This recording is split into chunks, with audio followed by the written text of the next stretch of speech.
lagi sama aku Azra di BMDB Podcast Channel. Nah, hari ini kita mau ngebahas topik yang menarik banget.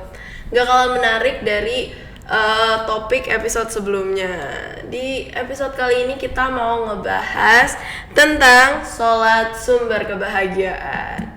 Nah, di episode ini kita udah kedatangan gue star yang spesial banget buat ngebahas topik yang menarik ini, yaitu di sini ada Mr. Ihsan sama Mr. Ahmed. Assalamualaikum Mr. Waalaikumsalam Ajra. Gimana kabarnya Mr? Alhamdulillah baik. Baik. Mungkin sebelum kita ngobrol-ngobrol lebih lanjut, aku sama Mr. Ihsan sama Mr. Ahmed perkenalan dulu nih ke teman-teman semua. Oke, Assalamualaikum warahmatullahi wabarakatuh. Waalaikumsalam. Mr. Ahmed biasa dipanggil Ahmed ya kalau di staff room ya. Ajra, kemudian juga selamat siang para podcast lover ya yang pada hari ini menyaksikan. Dan pada hari ini tadi sudah disebutkan ya, materinya bagus sekali ya Ajra ya, untuk mudah-mudahan dapat bermanfaat buat kita semua. Oke, terima kasih itu aja. Oke, kalau Mr. Ihsan? Iya, Assalamualaikum warahmatullahi wabarakatuh. Waalaikumsalam. Terima kasih Azra. Di sini kita memenuhi undangan dari teman-teman OSIS untuk berdiskusi tentang apa tadi? Sholat ya. Di sini perkenalkan saya Mr. Ihsan, pengajar di Budi Mulia terkhusus di kelas 7. Oh, kelas 7. Oke, kita langsung mulai aja ya, buat nanya-nanya. Aku mau nanya-nanya nih. Yang pertama, Mister, apa sih makna sholat menurut Mister? Baik, sebelumnya saya berbagi pertanyaan nanti ya, jawaban dengan Mr. Ihsan bahwa memang dalam sholat Ajra kita sering mendengar kata sholat itu umum ya, tapi makna dari sholat itu sendiri apa nih? Ya. Sholat itu sering kita maknai sebagai doa. Kenapa sebagai doa? Karena sholat itu adalah hubungan dialog kita sama Sang Pencipta. Banyak ritual-ritual sholat yang sekarang ini kita lakukan, yang selama ini kita lakukan, tapi kita tidak mengetahui maknanya. Apa sih sebenarnya makna sholat ya? Sholat itu kan didahului dari agama Islam yang mengajarkan untuk sebelum kita sholat itu kita bersuci dulu ya. Karena memang ajaran Islam itu sangat sangat lengkap sekali ya, sangat lengkap sekali. Karena kita mau berdialog dengan Sang Maha Pencipta, kita harus suci terlebih dahulu. Karena yang mau kita ajak dialog ini adalah Tuhan yang Maha Suci, gitu ya. Kita awali dengan berwudu. Semua kegiatan yang akan kita lakukan tatkala kita ingin berdialog atau meminta kepada Allah atau berdoa kepada Sang Pencipta, kita awali dengan bersuci. Karena memang itu syarat daripada kita mau agar doa kita atau keinginan kita dapat dipenuhi. Sebagaimana begini, Ajra. Kalau Ajra mau ketemu Sang Presiden, kemudian apa persiapan Ajra itu? Persiapan itu pertama saya memakai baju yang bagus, sepatu yang bagus, wangi-wangian bagus. Kenapa? Agar pada saat kita bersalaman dengan presiden itu ada kesan tersendiri dari Sang Presiden bahwa ini Ajra ini wangi gitu ya. Kemudian apa yang kita sampaikan kepada Sang Presiden itu simpel keinginan kita kan gitu. Nah, itulah tahapan-tahapan kenapa sih sholat itu boleh dikatakan doa atau kita meminta kepada Sang Holik itu pertama jauh dari berwudu gitu ya, bersuci, kemudian memakai pakaian yang bagus tatkala kita mau masuk ke masjid, kemudian juga kita memakai wangi-wangian dan kita meminta kepada Allah atau meminta kepada Sang Holik itu apa yang kita butuhkan. Kan gitu sesuai dengan keinginan dan kebutuhan kita gitu ya. Jadi makna sholat yang kita lakukan adalah doa gitu ya, doa permintaan kita kepada Sang Holik sebagaimana karena memang kita manusia pasti dalam kehidupan ini banyak salah, banyak hilap dan sebagainya. Kemudian banyak juga keinginan-keinginan kita yang akan kita minta kepada Sang Khalik, dan Sang Khalik ini adalah Tuhan yang Maha Pemberi. Gitu. Ud'uni astajib lakum. Ya, berdoalah kepadaku, niscaya aku akan kabulkan. Karena Allah itu mempunyai sifat Rahman dan Rahim. Gitu ya. Mempunyai sifat Rahman dan Rahim, Maha Pengasih, Maha Penyayang. Oleh karena itu, doa kita kalaupun sekarang tidak dikabulkan, mungkin esok tidak dikabulkan, mungkin lusa. Sebagaimana doa Nabi Ibrahim berapa abad yang lalu, dia berdoa agar dapat manusia setelah beliau itu bisa mengunjungi Ka'bah Baitullah. Nah, dikabulkannya kapan? Sekarang, zaman Nabi Muhammad berbondong-bondong untuk berkunjung ke Baitullah untuk melaksanakan ibadah haji. Jadi kepada teman-teman yang doanya mungkin belum terkabul, belum terkabul, pasti akan dikabulkan, cuman Allah Maha tahu kapan waktunya akan dikabulkan. Ya. Tunggu dulu. Tunggu dulu. Jadi bersabar, segala sesuatu apa yang kita inginkan itu Allah Maha tahu kapan waktunya diberikan, kapan waktunya nanti ditangguhkan dulu seperti itu. Jadi makna dari salat itulah doa atau permohonan kita kepada Sang Khalik. Gitu ya, Ajra. Itu dari gambaran Mr. Ahmad. Ya. Mungkin dari Mr. Ihsan ada yang lain? Iya, terima kasih Mr. Ahmed ya, kita diawali dengan pencerahan yang menenangkan ya. Tadi sebenarnya Mr. Ahmed sudah mewakili dari apa itu si sholat ya. Cuman di sini saya ingin melihat sholat dari segi yang lain ya. Terutama kalau kita berbicara masalah sholat, maka ini adalah berbicara tentang ibadah. Nah, di dalam ibadah itu ada dua bagian, ya. Ada yang disebut ibadah mahdhah dan ibadah ghairu mahdhah. Di sini atau juga bisa disebut dengan hablum minan nas ataupun dengan hablum minallah. Jadi dua kategori ini saya ingin memisah antara mahdhah dan ghairu mahdhah, ya. Salat ini bisa kita kategorikan dalam ibadah berhubungan dengan Allah atau mahdhah, ibadah mahdhah atau hablum minallah yang biasa kita dengar ya.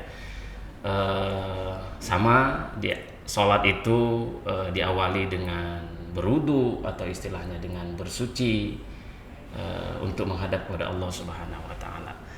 Di sini Mr. Ihsan ingin melihat sholat. Sebenarnya kalau kita lihat, kalau berbicara masalah sholat itu sudah sangat familiar sekali di kalangan kita sebagai umat Islam ya. Sholat itu yang seperti kita ketahui adalah satu hari 5 waktu ya. Rakaatnya kita secara umum sudah tahu, sholat subuh berapa rakaat dan lain sebagainya ya.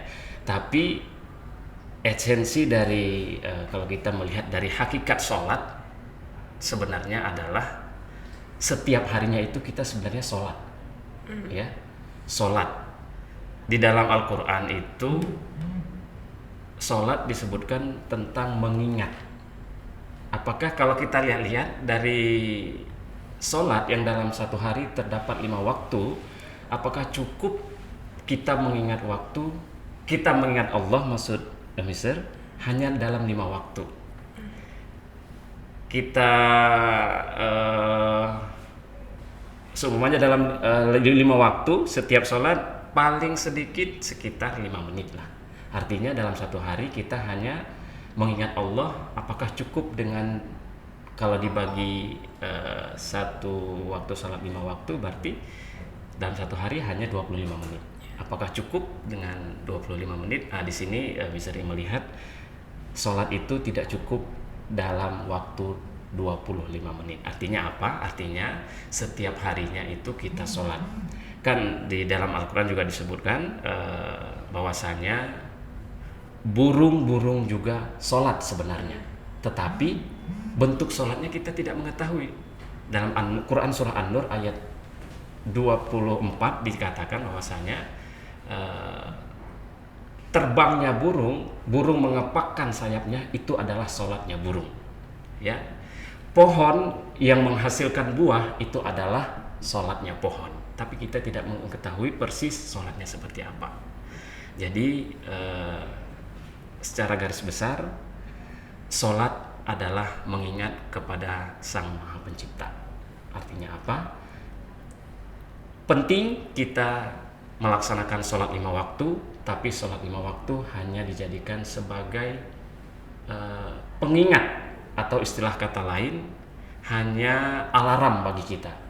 Di setiap harinya itu kita terus diingatkan dengan sholat untuk mengingat Allah. Dalam 5 waktu ada, dalam satu hari 5 waktu, artinya karena kita kalau tidak diingatkan cenderung sering lupa, karena manusia adalah tempatnya lupa. Maka dari itu bisa lihat sholat 5 waktu hanya alarm bagi kita untuk mengingat kepada Allah Subhanahu wa taala. Itu sedikit mungkin tentang apa itu hakikatnya sholat. Sholat adalah tentang mengingat kepada Allah. Itu aja. Berarti kurang lebihnya sama ya, intinya makna sholat itu mengingatkan kita kepada Allah gitu. Ya.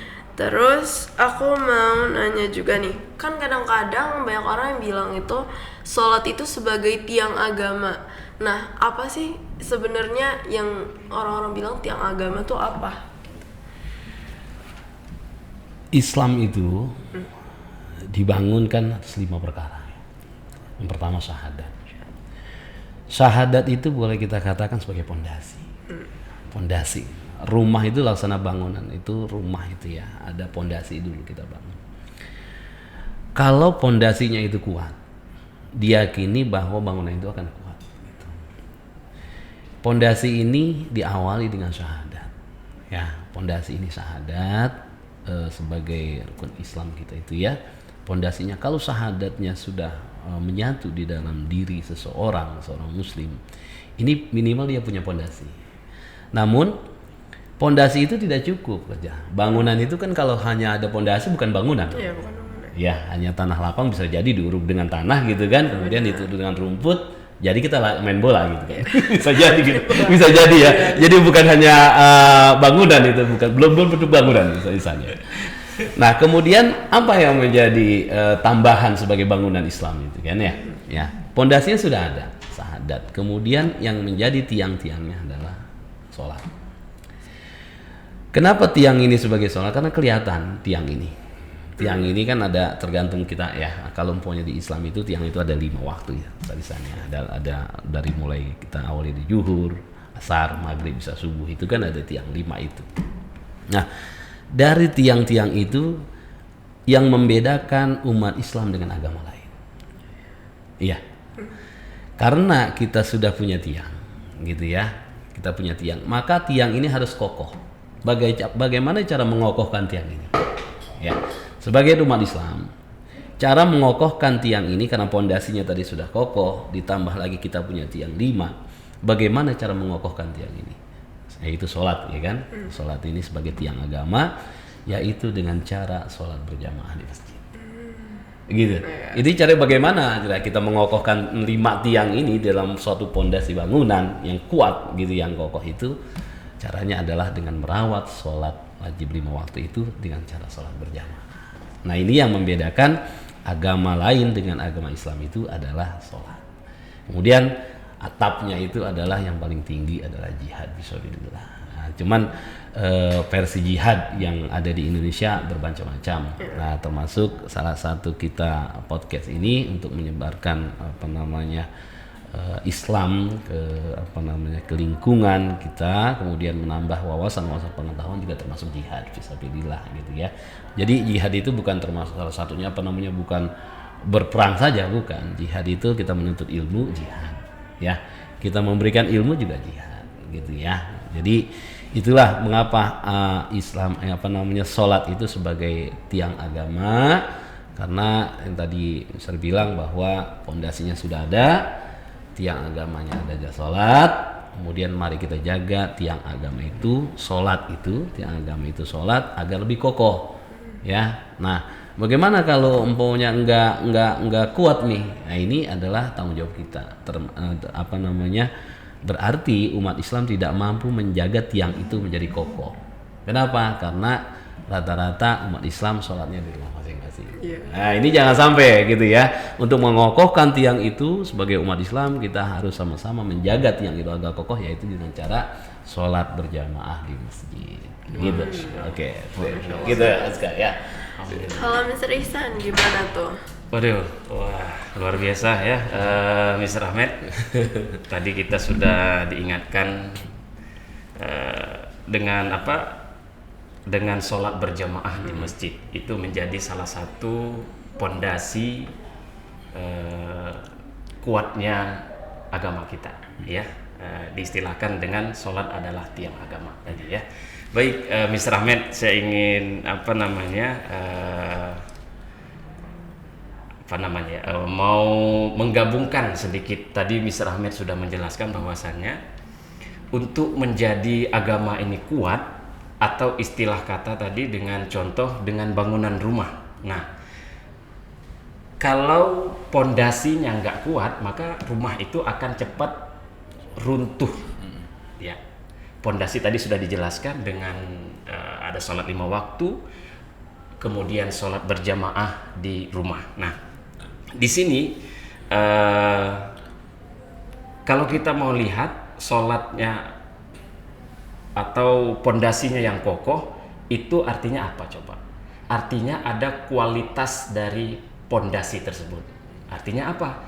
Artinya kita harus menanamkan kualitas atau menguatkan kualitas dari sholat kita.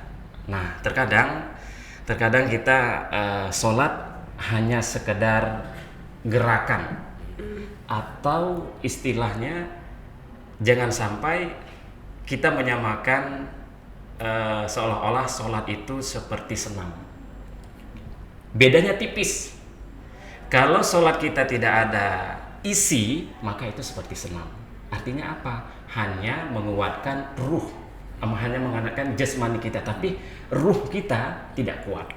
Ya.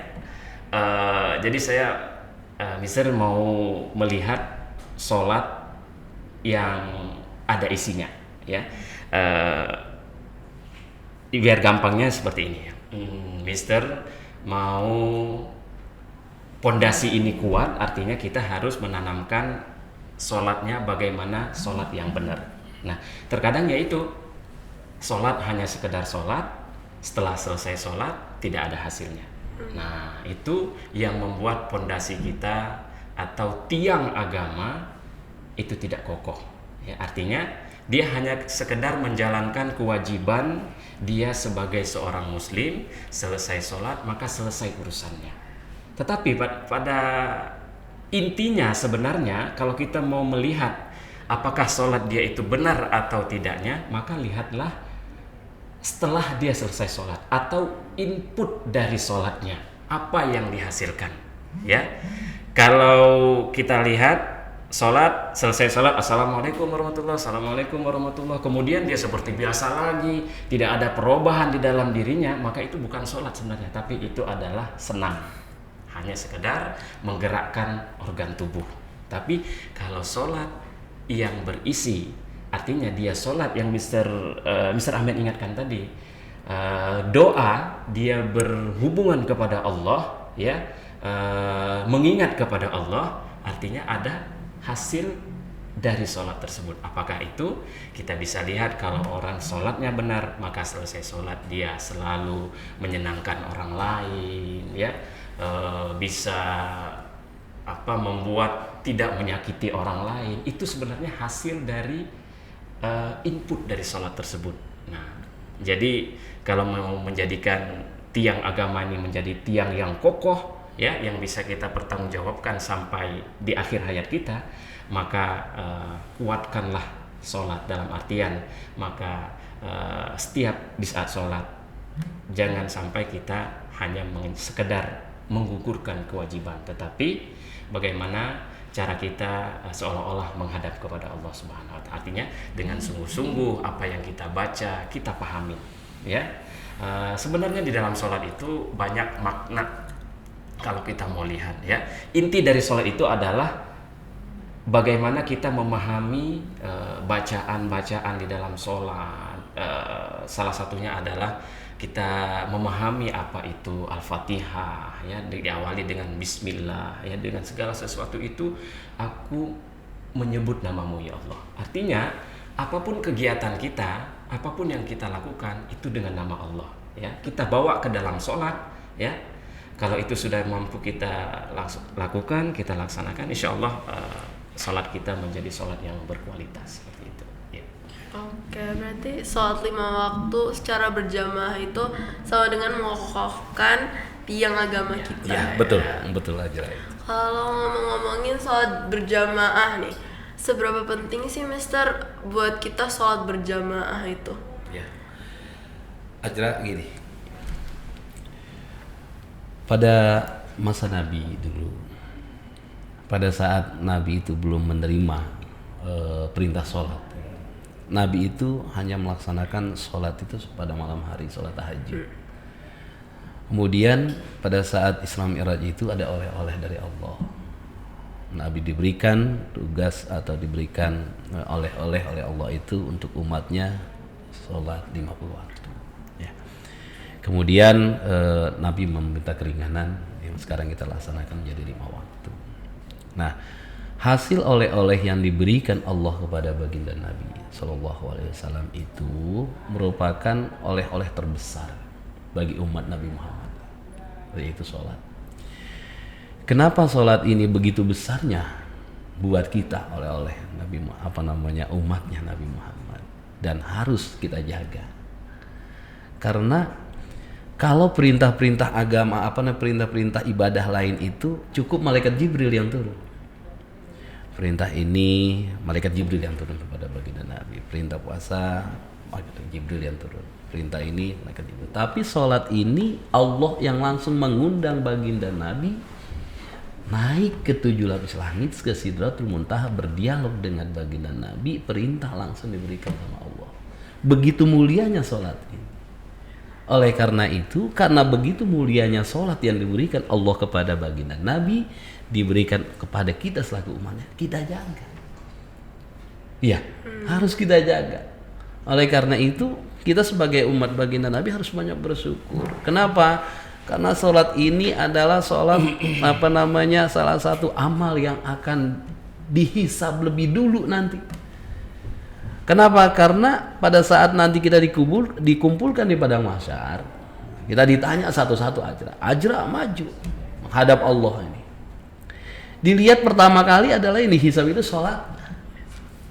Kalau sholatnya ini baik, sholatnya Ajra ini baik, 5 waktunya baik, sholat sunnahnya baik, kemudian hasil input yang tadi disampaikan Mr. Ihsan itu baik, maka diyakini seluruh kegiatan-kegiatan atau perbuatan-perbuatan yang lain itu mengikut baik.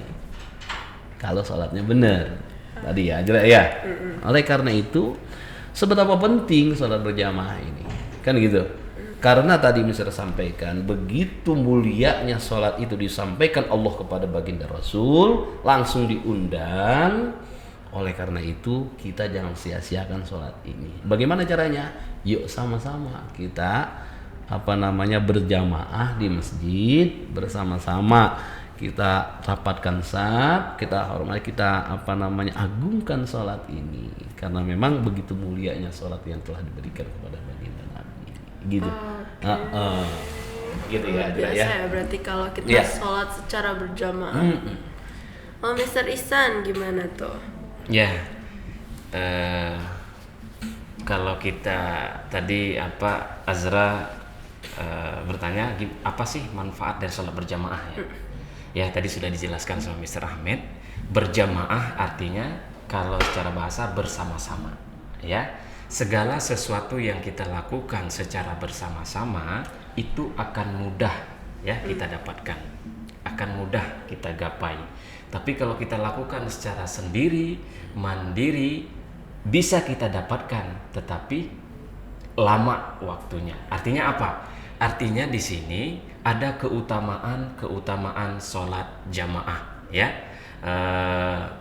Di dalam Al-Quran juga sudah dijelaskan bahwasanya bagi laki-laki itu sholatnya di masjid, artinya berjamaah di masjid. Bagi perempuan sholatnya di rumah, ya itu yang terbaik. Bagi laki-laki wajib, ya bagi laki-laki itu wajib. Ya kalau kita sekarang di sekolahan di mana masjid kita ada di atas atau di ruangan terbuka, ya untuk sementara.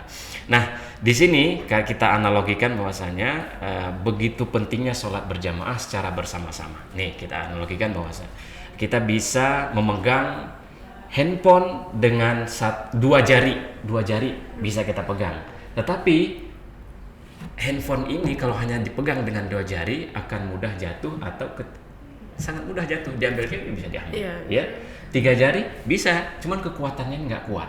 Tapi kalau kita pegang dengan 5 jari, ditarik sekuat apapun, kalau kita pegangnya bersama-sama dengan kompak, itu akan kuat.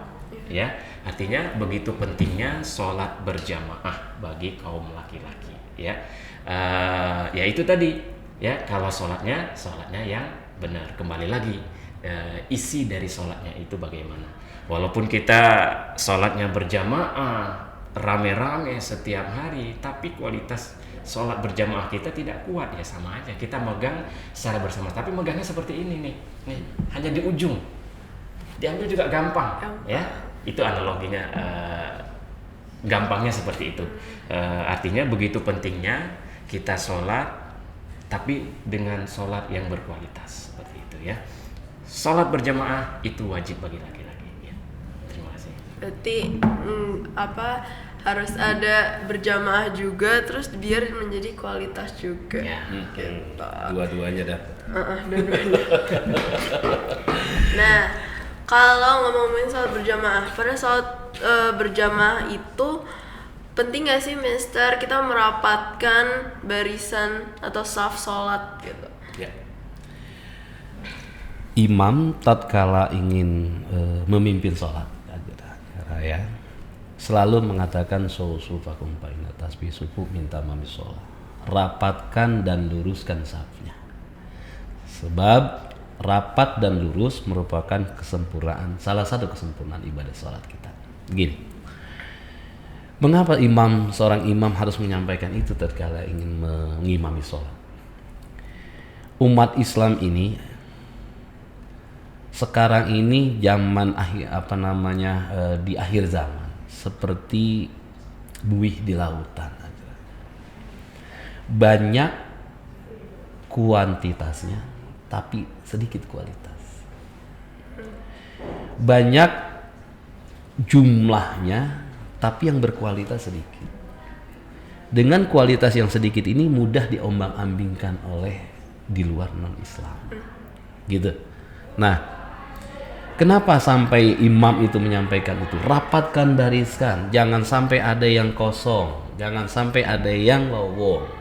Pundak dengan pundak harus menyatu, kan gitu, harus sejajar. Artinya apa? Umat Islam harus bersatu. Diajarkan dari sholat.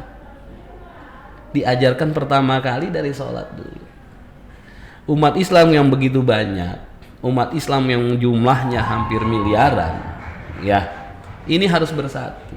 Dengan banyaknya umat Islam, bersatunya umat Islam, maka Islam itu akan menjadi kokoh dan kuat. Sekarang ini Islam itu jumlahnya banyak, tapi di Indonesia terutama di Indonesia banyak, tapi terkadang kita mudah digoyang-ganjing, diombang-ambing, ya, diombang-ambing. Oleh karena itu, kenapa harus lurus safnya, harus rapat safnya? Islam mengajarkan pada saat kita mau sholat itu rapatkan barisan, jangan sampai ada yang lowong, luruskan saf, barisan saf. Nah, itu mengajarkan agar umat Islam bersatu, jangan sampai ada yang lowong, jangan sampai ada yang kendor, jangan sampai ada yang tidak sama rata. Gitu ya. Pokoknya umat Islam itu intinya mah harus bersatu. Pada saat kita mau sholat, rapat barisan, kuat, kan gitu.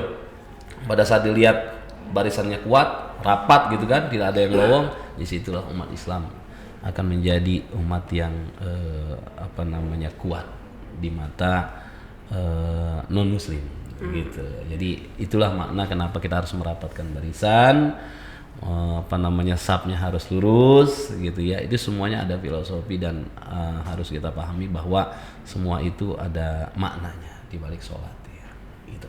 Oke, itu dari Mr. Ahmad. Sekarang Mr. Ihsan. Iya, terima kasih Pak Zura.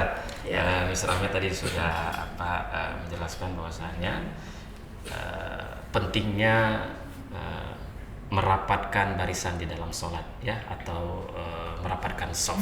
Nah, jadi betul ketika di zaman Rasul, ketika sholat mau dilaksanakan, Rasul setiap sholat selalu menghadap ke jamaahnya.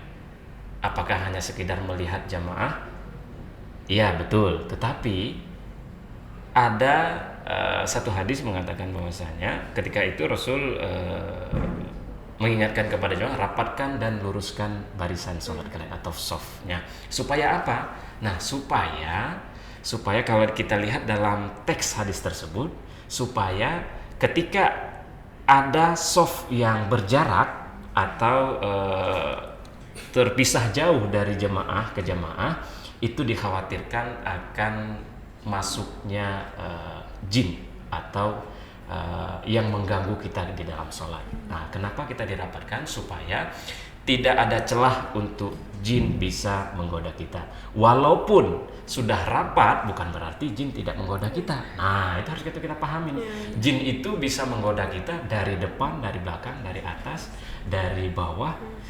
Jin dimanapun, apapun yang kita lakukan, baik itu beribadah ataupun bermaksiat, jin tetap ada. Nah, tapi Rasul mengajarkan kita supaya bisa disiplin dalam sholat. Itu penting ya.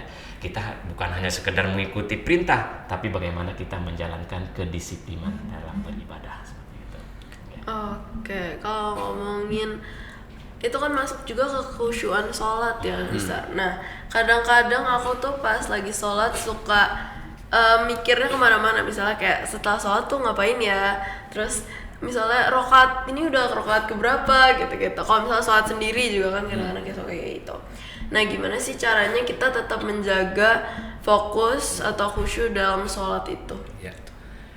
Gini Hajrah, makanya tadi sudah disampaikan bahwa yang paling terbaik itu adalah laki-laki sholat di masjid berjamaah. Kenapa? Karena yang paling banyak beban ini laki-laki rata-rata. Ya. Beban hidup ini rata-rata paling banyak itu laki-laki aja ya. Kalau perempuan itu agak sedikit beban hidupnya karena memang dia harus hanya mengurus rumah tangga gitu ya. Dan ini lumrah. Malaikat Jibril pada saat dia mengadu kepada Allah itu, ya Allah, aku ibadah kepadamu, sujudku itu hampir 250 tahun lebih gitu ya. Apakah aku ini termasuk umat umat yang terbaik di hadapanmu? Kata Allah, tidak. Yang terbaik adalah umat baginda Nabi Muhammad SAW.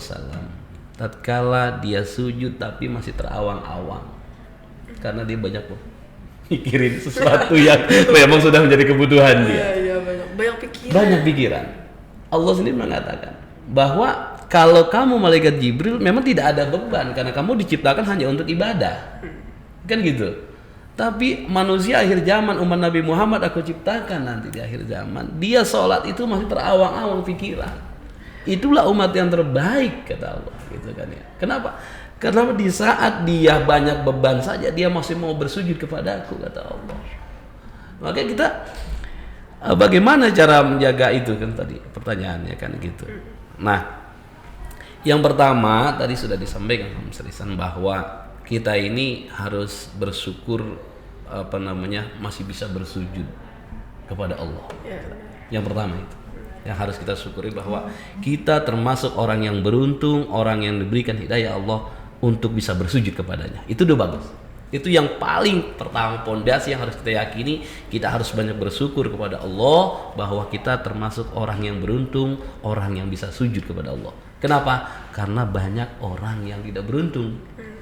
Iya kan, dikasih nikmat sehat dia, harta banyak, iya kan, kemudian semuanya dia punya, ya kan, tapi dia nggak bisa bersujud. Kenapa? Karena nggak dapat hidayah dari Allah. Kita yang hidup serba kekurangan, ini kurang, tapi masih mau bersujud. Inilah yang Allah bilang itu. Inilah hambaku yang dikatakan oleh Allah ini orang yang pandai bersyukur. Tatkala kesibukan beliau di kantor yang begitu padat, tapi pada saat masuk zuhur dia meninggalkan urusan kantor, urusan dunia, dia mau bersujud kepadaku, kan gitu. Nah, yang kedua tadi bagaimana kita menjaga kualitas sholat kita agar menjadi sholat yang khusyuk. Bagaimana cara kita khusyuk? Imam Al-Ghazali mengatakan cukup kalau bahasa kita itu khusyuknya itu adalah pertama pada saat kita Allahu Akbar itu mengingat Allah. Bagi orang awam, orang awam ya, bagi orang awam cukup pada saat kita mengangkat takbiratul ihram itu kita mengingat Allah kesananya, terus karena awalnya kita sudah mengingat Allah kesananya. Yang kedua ada tips yang sangat ini dari beberapa ulama, tatkala kita ingin khusyuk itu kita memang kita nggak bisa melihat Allah, tapi kita ada bayangan Allah bisa melihat kita, kemudian kita pandangan hati kita ini, pandangan mata kita ini di dalam batin kita ini kita luruskan kepada Ka'bah Baitullah. Begitu caranya. Jadi pada saat kita Allahu Akbar, ini setan tadi kata Mr. Ihsan itu semua lini sudah masuk, tapi kita pandangan di depan kita itu adalah Ka'bah Baitullah. Kita fokuskan di situ Ka'bah Baitullah, jin dan setan tidak akan bisa masuk. Itu ada tips yang kedua. Tipsnya mungkin bisa dicoba guys tipsnya. Iya, lebih khusyuk ya. Biar tambah khusyuk. Biar tambah khusyuk. Karena memang setan jin itu pada saat kita baru Allahu Akbar itu udah masuk. Parah banget sih. Iya, dari segi mana aja dia bisa masuk. Itu ada khusyuk seperti itu. Iya. Kalau Mr. Ihsan. Alhamdulillah ya, luar biasa Mr. Ahmed ini setiap harinya kita dikasih pencerahan ya. Sholat ini adalah sudah menjadi kewajiban kita hampir setiap hari kita lakukan. Tetapi terkadang kita itu tidak memahami bagaimana sholat yang benar. Itu permasalahan yang utamanya. Kita mungkin hanya sekedar sholat. Ya, tadi Azra bagaimana sih kita bisa menjaga atau supaya sholat kita ini bisa lebih khusyuk ya. Mr. Ihsan di sini ingin membagi terlebih dahulu ya. Tadi kan sholat artinya kita mengingat kepada Allah. Nah, berarti di sini ada dua yang harus kita pisahkan terlebih dahulu ya. Supaya gampang bagaimana supaya kita benar-benar seolah-olah kita sedang berkomunikasi dengan Allah. Artinya kita harus pisahkan terlebih dahulu. Gampangnya ada dua alam di dalam diri kita ya. Alam dunia atau kita sebut dengan alam luar dan alam dalam. Nah, ya ini gampangnya dalam tanda kutip ya. Alam dalam itu adalah dalam hati kita. Ya, kalau alam luar itu secara makna bisa kita artikan dengan pikiran ya, dengan pandangan, kemudian dengan pikiran, pandangan, satu lagi itu alam pendengaran. Nah, itu potensi yang paling besar yang masuk ke dalam. Artinya kita bisa tergoda dari alam-alam luar sehingga membuat sholat kita ini tidak khusyuk. Ya, gampang seperti ini.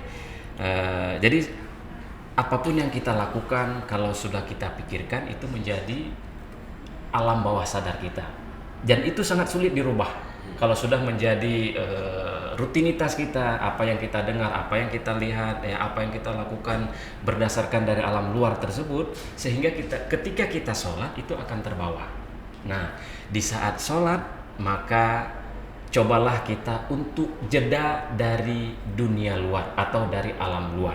Kita pisahkan dulu nih semua yang dari luar, kita stop. Kita fokus untuk menghadapi alam dalam, artinya hati. Allah itu sebenarnya dekat dengan kita. Allah itu ada di hati dalam tanda kutip, ya. Di mana hati? Hati di sini, ya. Mengapa ketika sholat itu kita berdiri tegak, ya? Berdiri tegak, kemudian tangan bersedekap di hati, ya. Artinya kita sedang berkomunikasi dengan Allah. Nanti ada gerakan-gerakan sholat itu mencerminkan bagaimana kita berhadapan dengan Allah ya. Kepala biasanya itu dengan identik dengan ego ya. Kepala itu, ego itu berada di kepala. Nah, itu gampangnya seperti itu. Tapi kalau hati berada di dada. Nah, ketika ruku kita bisa lihat gerakan-gerakan sholat itu, cobalah kita untuk menurunkan ego sedikit. Nah, terkadang kita ketika sholat, ego kita masih terpengaruh dengan dunia luar, ya, dengan pikiran luar, dengan pandangan luar. Itu ego sebenarnya, ya, nafsu, ya. Nafsu itu, nafsu luar masih kita bawa ketika kita berkomunikasi dengan Allah. Nah, kemudian gerakan ruku itu menyetarakan antara kepala dan hati. Setidaknya bisa antara ego dan hati itu sejajar. Jangan sampai ego kita di atas, tapi hati kita justru di bawah. Itu nggak akan bisa secara fokus kita untuk berkomunikasi dengan Allah. Dan yang paling penting, yang paling utama, yang paling bisa kita ambil ibrah dari gerakan sholat adalah ketika kepala berada di tempat sujud. Maka apapun itu egomu, nafsumu, maka disuruh tunduk di tempat yang paling hina, di tempat yang biasanya kita injak-injak di bumi. Kalau kita mau sholat dengan benar, maka turunkan egonya, ya, hilangkan sesaat dari dunia-dunia luar, ya. Kita fokus kepada berkomunikasi dengan Allah Subhanahu Wa Taala. Dengan cara apa? Ya, dengan cara yang sudah dijelaskan sama Mr. Ahmed tadi, ya, dengan cara memahami makna-makna dari sholat, ya, bacaan-bacaan dari sholat.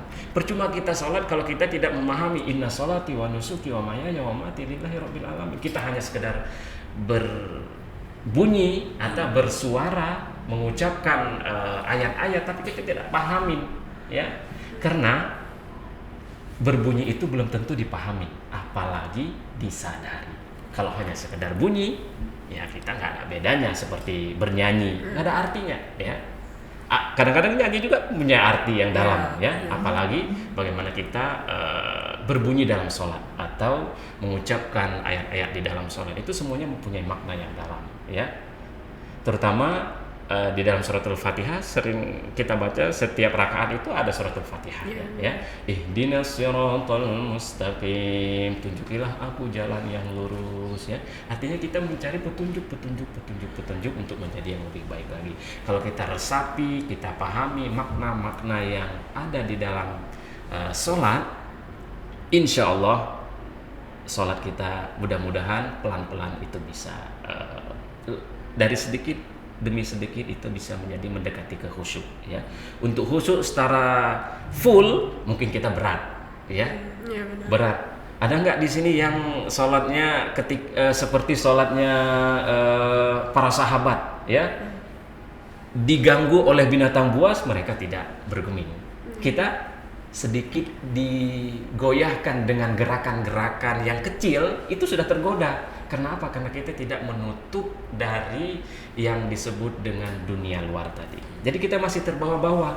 Oh iya, saya sholat, ingat di mana ya duit saya yang saya hilang tadi. Ketika sholat justru di situ kita ingat. Itu apa artinya?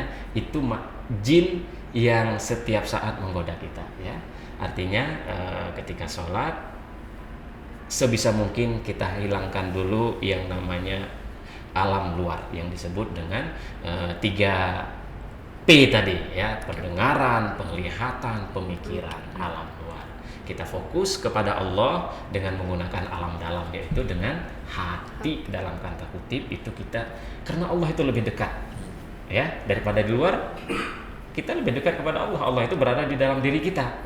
Ini dalam tanda kutip. Jangan diartikan seolah-olah Allah itu dalam diri kita, bukan, ya. Tetapi dalam artian Allah itu berada di dalam diri kita, ya. Supaya apa? Supaya kita lebih fokus untuk berkomunikasi dengan Allah, seperti itu, ya. Seperti itu. Berarti penting banget ya kekhusyuan dalam sholat itu. Iya, sangat penting. Iya, benar. Nah, ada nggak sih Mister keutamaan ketika kita bisa menjaga sholat kita, khususnya sholat 5 waktu kita, gitu? Keutamaan dari sholat yang kita lakukan, terutama sholat 5 waktu aja, ya. Sering kita dengar bahwa doa yang kita baca di akhir setiap kali kita doa panjang gitu, selalu kita tutup Robbana atina fid dunya hasanah wa fil akhirati hasanah wa qina azabannar. Doa ini mengandung penutup atau doa sering kita sebut dengan doa sapu jagat. Semua manusia menginginkan kebahagiaan di dunia dan juga kebahagiaan di akhirat. Terutama yang paling penting adalah dijauhkan dari api neraka. Sholat yang kita lakukan selama ini Ajra, bagaimana kita mencuri perhatian Allah, kalau saya bisa mengambil dari kutipan Dr. Quraisy Shihab itu, bahwa kita sholat ini adalah sedang mencuri perhatian Allah. Bagaimana caranya kita mencuri perhatian Allah?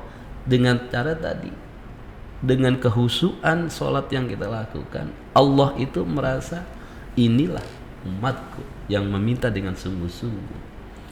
Kalau Ajra minta uang sama ibu sambil ketawa, ibu itu menganggap bahwa Ajra ini lagi main-main, nggak bakal dikasih kan? Ibu saya minta uang, nah ini Ajra nggak sungguh-sungguh gitu kan. Tapi kalau dengan raut muka Ajra meminta uang kepada ibu, misalnya kepada bunda dengan wajah serius, kemudian juga dengan meyakinkan bahwa ini benar-benar membutuhkan, maka ibu itu akan memberikan. Begitu juga Allah. Apa yang kita lakukan kemudian kita minta kepada Allah dengan bersungguh-sungguh, yang tadi salah satunya dengan sholat khosyi'un itu khusyuk dalam sholat kita, maka Allah akan memberikan apa yang kita inginkan. Yang kedua, sholat ini akan memberikan kebahagiaan yang tadi kita bilang, fid dunya hasanah wa fil akhirati hasanah ini ya. Sholat ini tentunya akan memberikan kebahagiaan kita hidup di dunia dan juga kebahagiaan hidup dunia. Kebahagiaan hidup dunia tanpa harus saya sebutkan satu persatu. Intinya kebahagiaan dunia ini akan kita dapat, apa yang kita inginkan Allah akan berikan. Kebahagiaan di akhirat tentunya keridhaan Allah dan tentunya keinginan kita masuk ke dalam jannahnya Allah, kemudian dijauhkan dari api neraka. Ini yang ingin kita raih dari seluruh kegiatan-kegiatan kita di alam dunia ini, termasuk ibadah sholat kita. Nah, sebagai penutup bahwa sholat yang kita lakukan itu, bagaimana kita mencuri perhatian Allah itu dengan cara khosyi'un itu tadi, khusyuk. Yang kedua, bahwa kita sedang berdialog dengan yang maha suci. Karena kita sedang berdialog dengan yang maha suci, maka di hati kita tadi saya sampaikan bahwa kita harus menutup yang lain-lain, kita harus fokus berdialog dengan Allah. Ya, karena kita sedang berdialog dengan Allah, tidak boleh ada yang lain-lain masuk sehingga mengganggu kehusuan kita berdialog dengan Allah atau doa kita kepada Allah. Nah, inilah salah satu manfaat daripada sholat itu sendiri, bagaimana kita mencari kebahagiaan di dunia tanpa saya sebutkan satu persatu, kebahagiaan di akhirat tanpa saya sebutkan satu-satu, dan pada intinya kita ingin dijauhkan dari api neraka. Iya. Gitu.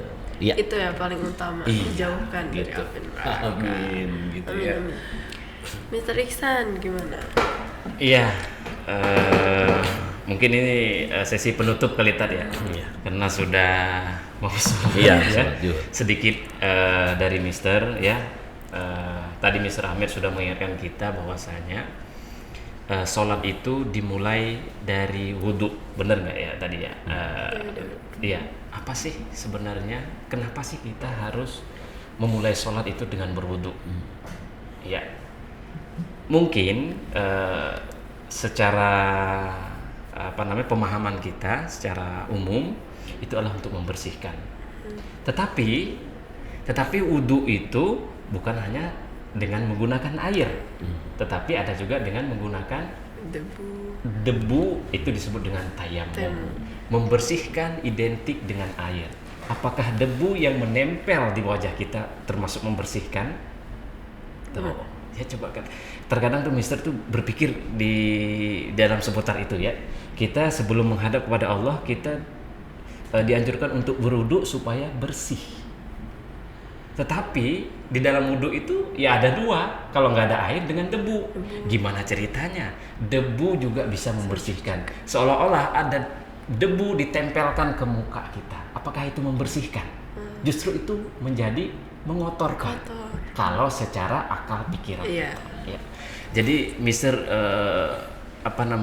ingin melihat ke lebih dalam sedikit ya. Kenapa sih sebelum kita berdialog kepada Allah atau sholat, kita itu dianjurkan untuk berwudu ya. Wudu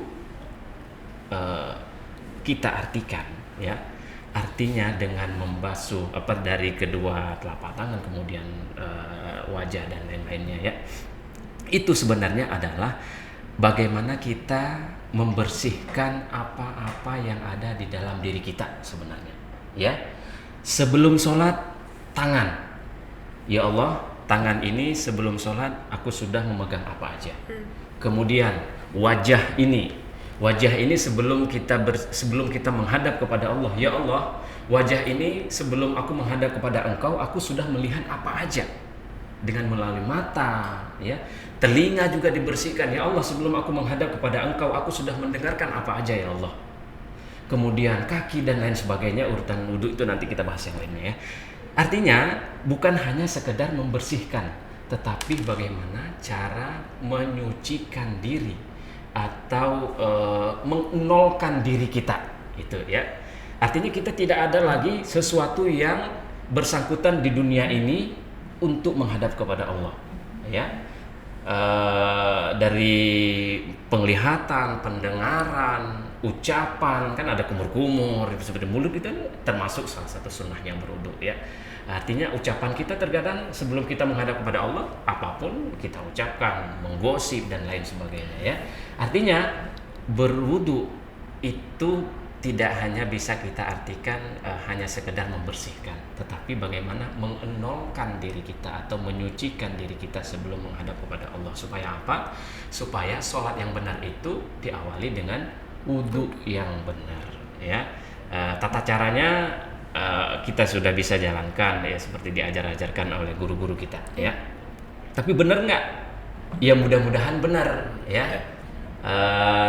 Sudah dijelaskan di dalam hadis bagaimana cara kita berwudu dengan benar ya, dari tangan sampai ke siku, kemudian wajah sampai mana, sudah dijelaskan. Tapi intinya adalah bagaimana cara kita untuk mengenolkan diri kita dari hal-hal dunia sebelum kita menghadap kepada Allah, karena Allah tidak akan menerima hambanya yang masih dalam keadaan yang kotor. Itu filosofi yang Mister coba cari-cari, kenapa sih sholat itu harus diawali dengan berwudu. Artinya kita harus suci terlebih dahulu ya. Kemudian di dalam sholat itu tadi seperti yang dijelaskan Mister Ahmed ya, kita kalau sholatnya benar, artinya wudunya itu juga harus benar juga ya. Gimana ceritanya kita sholat benar tapi nggak berwudu? Ada nggak? Ada ya, mungkin ada. Mungkin ada ya teman-teman kita, dia sholat ada wudu belum? Udah, teman-teman belum wudu. Artinya dia belum bisa melepaskan keduniaannya dia untuk menghadap kepada Allah. Yang itu yang menyebabkan mungkin sholatnya hanya sekedar gerakan, hanya sekedar menggugurkan kewajiban sebagai umat Islam ya. Betul, yang membedakan kita dengan non-muslim adalah sholatnya kita. Tapi sholat yang seperti apa? Karena ada orang yang sholat justru celaka. Di dalam Al-Quran dijelaskan, fawailul lil musallin, ada orang sholat tapi celaka. Kenapa kok ada orang sholat tapi celaka? Nah itu tadi ya, permasalahan dari awal tidak kita perhatikan, dari mulai berwudu, dari mulai bacaan sholat, tata cara sholat mungkin ya, walaupun tidak menjadi patokan ya, tapi ini sudah diajarkan oleh Rasul, maka kita harus ikuti. Sholat yang benar itu yang udah seperti diajarkan oleh Rasul ya. Rasul mengatakan ikutilah, lihatlah sholat seperti aku sholat. Gimana? Ya sudah dijelaskan di dalamnya. Makanya kita melihat terkadang ada yang sholat berbeda-beda. Ya mungkin pandangannya berbeda. Ada yang sholat tangannya digerak-gerakan. Itu mereka sholat melihat dengan sudut pandang yang berbeda-beda. Walaupun ada makna di dalam gerakan-gerakan tersebut. Intinya kalau kita berbicara masalah sholat, ini adalah ibadah mahdhah, ibadah hablum minallah, privacy ya antara kita dan Allah. Kalau mau diterima oleh Allah, maka pantaskan diri kita. Ya, seperti apa? Seperti dengan cara bersuci, ya, mengendolkan diri, menghilangkan sifat-sifat keduniaan kita. Banyak sifat-sifat keduniaan kita yang terkadang di dalam sholat masih kita bawa. Ya, ketika ada permasalahan di rumah tangga, setelah itu kita langsung sholat, itu masih menggebu-gebu di dalam hati. Gimana ceritanya kita menghadap kepada Allah tapi masih ada emosi ego yang kita bawa kepada Allah. Walaupun gerakannya benar, seolah-olah Allah Akbar benar nih, tapi di dalam hatinya kita sedang menghadap kepada Allah, itu masih ada rasa.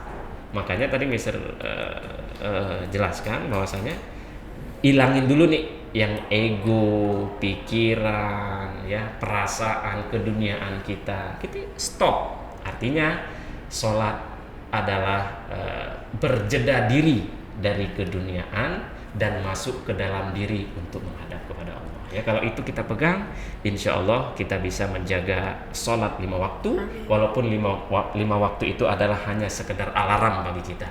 Sholat sesungguhnya adalah sholat setiap waktu, setiap hari, dalam artian kita tetap mengingat kepada Allah dimanapun kita berada. Ya, 5 waktu hanya sekedar alarm. Ya, kalau nggak diingatkan, justru kadang kita lupa. Ya, sholat subuh nggak dibangunkan oleh handphone, kadang kebablasan. Ya, makanya itu pengingat itu penting. Karena kalau nggak diingatkan, terkadang kita ya bablas begitu aja. Ya, gitu. Lupa. Ya. Oke, jadi kesimpulannya, sholat itu merupakan doa, cara kita berdoa kepada Allah dan cara kita berkomunikasi juga sama Allah gitu. Iya. Dan sholat itu juga tiang agama kita ya, jadi sangat penting untuk melakukan sholat, apalagi sholat 5 waktu. BMDB lovers, gak kerasa nih kita udah ngobrol-ngobrol lama banget sama Mr. Iksan, sama Mr. Ahmed.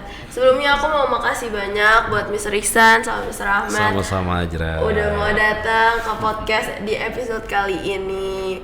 Nah, teman-teman semuanya, aku Azra pamit undur diri dari BMDB Podcast Junior High School. Sampai jumpa di podcast selanjutnya. Bye-bye. Wassalamualaikum warahmatullahi wabarakatuh. Waalaikumsalam warahmatullahi wabarakatuh.